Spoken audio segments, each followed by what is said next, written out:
mutual fund powerhouse Fidelity breaks the ice on allowing the use of Bitcoin in retirement plans.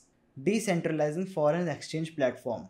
Vertex use Terra stablecoins to expand beyond USD pledged stablecoins.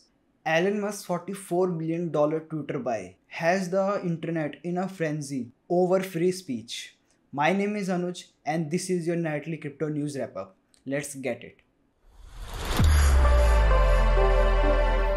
Fidelity Investment manages the retirement savings for over 20 million peoples. It has over $4.2 trillion in assets under management. Against the wishes of US Department of Labor, Fidelity plans to start offering Bitcoin based 401k retirement plans later this year.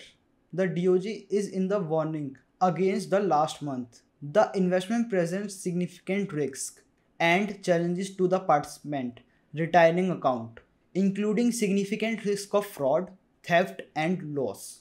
In response to this, David Gray, head of workplace retirement products at Fidelity, believes that they are overstepping their boundaries. He stated the DOJ is substituting their own decisions on crypto for what rightly belongs to the plan sponsors FUD crisis. The thing is, the investors can choose how much crypto they would like to accumulate to their 401ks. As of now, they can use Bitcoin to fill up their 20% maximum of their portfolio with a fee between 0.75% to 0.9%. It is great that the Fidelity is opening. It is up to their customers because they are no stranger to crypto. They started mining back in 2014 and open a separate cryptocurrency in 2018. BuyingCrypto.com reports that Fidelity launches a Bitcoin exchange traded fund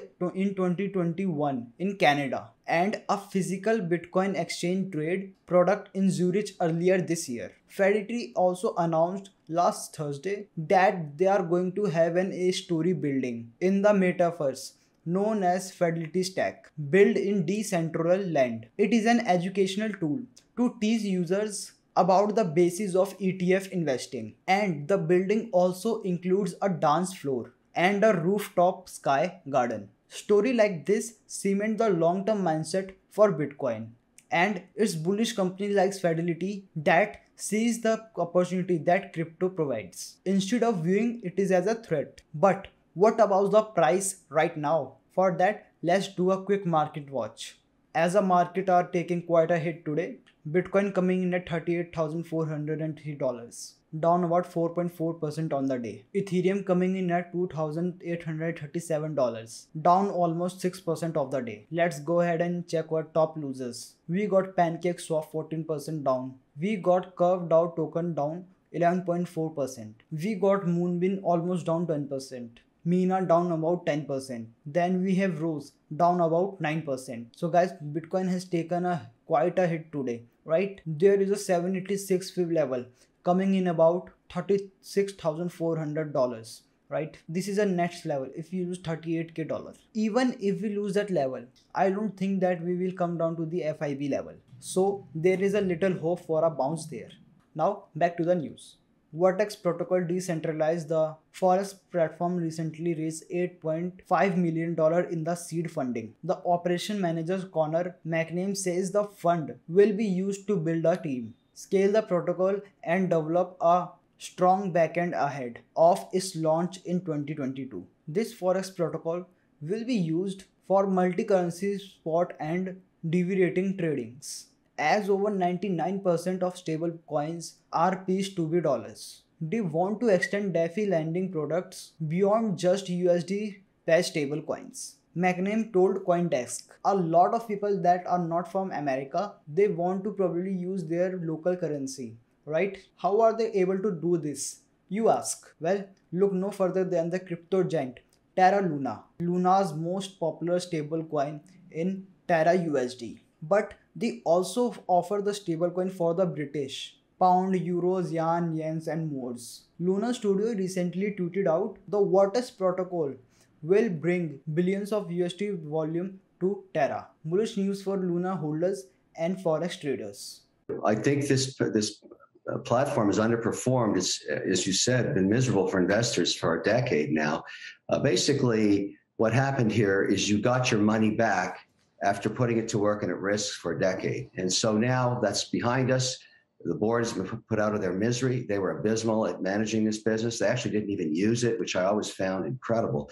But now the future's open. And so the challenge is, how do you bring back all the people you lost by silencing voices indiscriminately? In another news, it's official that Elon Musk have purchased Twitter.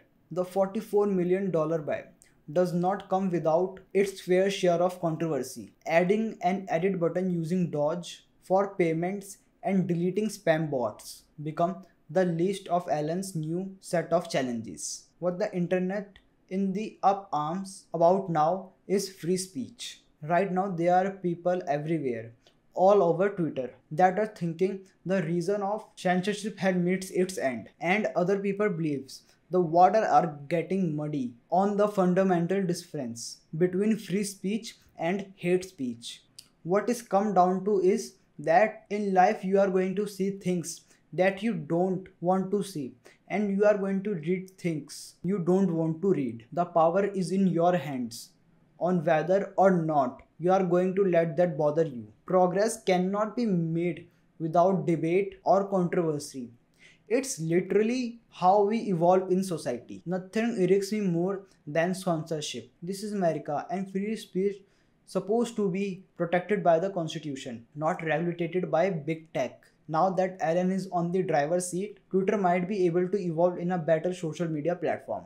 Elon really hit the nail on the head with his tweet yesterday. One said, "I hope that even my worst critics remain on Twitter, because that is what free speech means." That's all I got. Thank you.